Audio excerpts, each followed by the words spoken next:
Hey everyone, it's Tony here. So something really unusual just happened with our economy, and almost nobody's talking about it. The October jobs report, the one that tells us how many Americans are working, who's unemployed, and whether our economy is getting stronger or weaker, it never came out. It's just gone. And here's the thing. The September report that did come out, it's showing some warning signs that have economists seriously concerned about recession risks heading into 2026. We're talking rising unemployment, jobs numbers getting revised downward, and a labor market that's losing steam right when we can least afford it. I spent hours digging through the actual Bureau of Labor Statistics data and economic analyses, so you don't have to.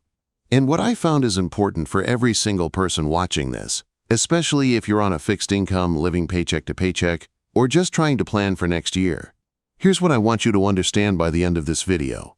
Why an entire month of jobs data just disappeared, what the numbers we do have are actually showing, and most importantly, what this means for your wallet in 2026. Because this isn't just some wonky economic data. This affects whether you can find a job, whether your hours get cut, whether prices keep going up, and whether your retirement savings stay stable. So let's break this down in plain English. Okay, so first, why did the October jobs report just vanish? The Bureau of Labor Statistics, that's the agency that tracks employment, confirmed they couldn't produce the October report because federal staff weren't able to conduct something called the household survey during the government shutdown. Now, here's why this matters more than you might think. There are actually two surveys that make up the jobs report. One goes to employers and asks, how many people did you hire? That's the establishment survey. But the other one, the household survey, that's where they actually call regular Americans and ask, are you working? Are you looking for work? Are you working multiple part-time jobs to make ends meet? Without that household survey, the BLS can't report the unemployment rate. They can't measure how many people gave up looking for work entirely. They can't track whether people are stuck in part-time jobs when they need full-time work. So they made the decision not to publish an incomplete report at all. And here's the kicker. They said this survey cannot be reconstructed later, even when the government reopens. That October unemployment rate, the number of unemployed workers, the changes in who's working and who isn't, all of that data simply does not exist and will never be released. Why does one missing month matter so much? Because economists don't just look at 1 month in isolation, they're looking for trends. Is unemployment creeping up gradually? Is it spiking? Is it stabilizing? You need continuous monthly data to see those patterns clearly.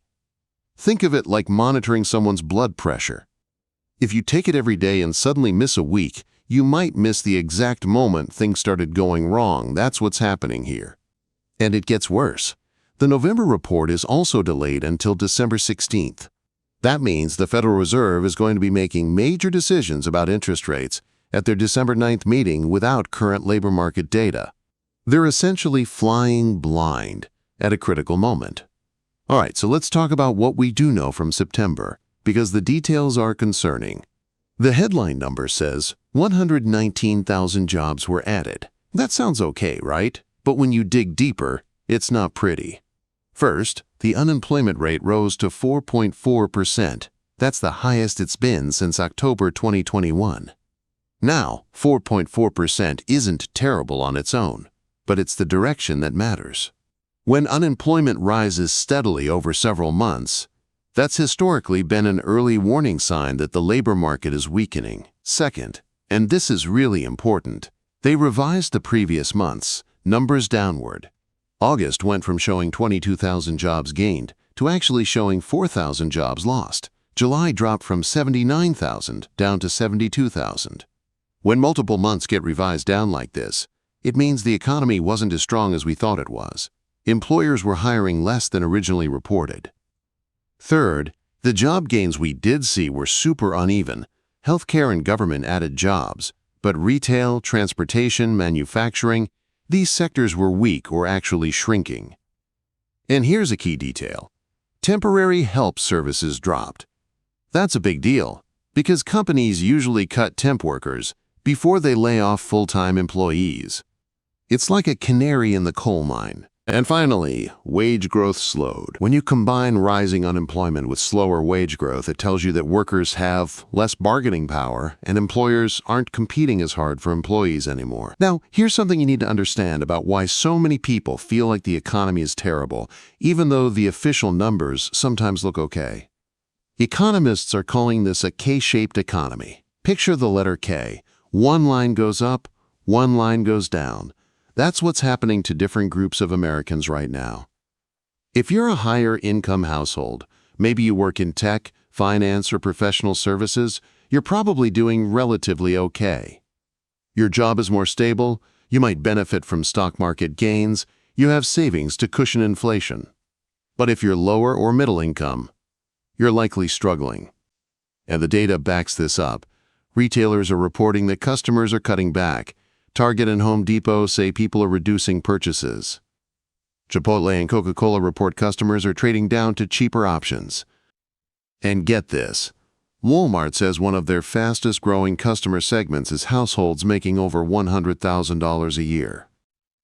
When wealthy people are shopping at Walmart to save money, you know cost pressures are real. For those of us watching every dollar, the problem is clear. Food, rent, utilities, gas, insurance, all the things you can't just stop buying, those prices went up the most. And wages for many workers haven't kept pace. If you're an older adult on a fixed income, this is hitting especially hard. Your Social Security doesn't stretch as far. Higher interest rates mean credit cards and loans cost more. If you're working part-time to supplement your income, those hours might be getting cut. This is why the headline jobs number doesn't match what regular families are actually feeling. Here's the detail buried in that September report that experts say matters most. It's not just that unemployment rose to 4.4%, it's that it's been gradually creeping up over the past year. There's also something called the employment population ratio for prime-age workers. Basically, what percentage of people in their working prime actually have jobs? That ticked downward. When fewer people in their prime working years are employed, it suggests job opportunities are shrinking. And labor force participation, that's how many people are either working or actively looking for work. That's also concerning. When that number stagnates or drops, especially among older workers, it often means people are getting discouraged and giving up on finding work. All of these indicators normally become clearer through that household survey, the one that's now missing for October. Without October's data, analysts can't tell if September's weakness was just a blip or the start of a longer downward trend. And that uncertainty? That's what's increasing recession risk assessments heading into 2026. So let's pull this all together. What does this actually mean for next year? When you combine rising unemployment, downward job revisions, slower wage growth, uneven hiring, consumers cutting back, and a missing month of critical data, the picture isn't great. We're seeing what economists call gradual deterioration in the labor market. Does this guarantee a recession? No. But it does mean the risk is elevated, and we're going into 2026 with less information than we normally have to navigate these challenges. For regular Americans, especially seniors and people on fixed incomes, here's what this environment means. Interest rates staying high affects everything from credit card debt to housing costs. Market volatility threatens retirement savings. Even moderate inflation keeps eating away at your purchasing power when your income doesn't go up. The missing report doesn't cause these problems, but it makes them harder to track and plan for. Okay, so what are your actual action steps? First, if you have any ability to build an emergency fund right now, do it. Even $500 can be the difference between handling an unexpected expense and going into debt. Cut one subscription, sell something you're not using. Anything that gets you a small cushion. Second, if you're employed, make yourself indispensable at work. Document your accomplishments. Take on extra responsibilities where you can. Show up consistently. In uncertain times, companies keep their most valuable people. Third, review your budget now, not later. Look at every expense. Call your insurance company and ask for discounts. Switch to generic brands. Check if you qualify for assistance programs. Every dollar you can free up or save now gives you breathing room later. Fourth, If your industry feels shaky, start learning new skills now. Many community colleges offer free courses. Libraries have free resources. Don't wait until you're desperate to expand your options. Fifth, connect with community resources. Local food banks, utility assistance programs, free tax help, senior centers. Know what's available before you need it. There's no shame in using resources designed to help people. And finally, stay informed but don't panic. Yes, there are warning signs. Yes, you should prepare. But fear doesn't help. Action does. Look, I'm not going to lie to you and say everything is fine. The data we have shows real warning signs, and the data we're missing makes everything more uncertain. But here's what I know. You're here watching this video, which means you're paying attention and thinking ahead. That already puts you in a better position than most people. We've weathered economic storms before. If hard times come, we'll get through them again. The key is being informed, being prepared, and helping each other along the way.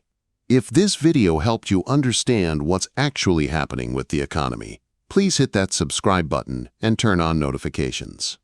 I'm going to keep covering this situation as it develops, and I'll keep breaking it down in ways that actually make sense for regular people. Drop a comment and let me know. Are you seeing signs of economic slowdown in your area? Are you worried about 2026? I read every comment, and your real-world perspective matters. Check out the videos I'm linking below about building emergency savings and protecting yourself financially in uncertain times. Take care of yourselves and each other. I'll see you in the next video.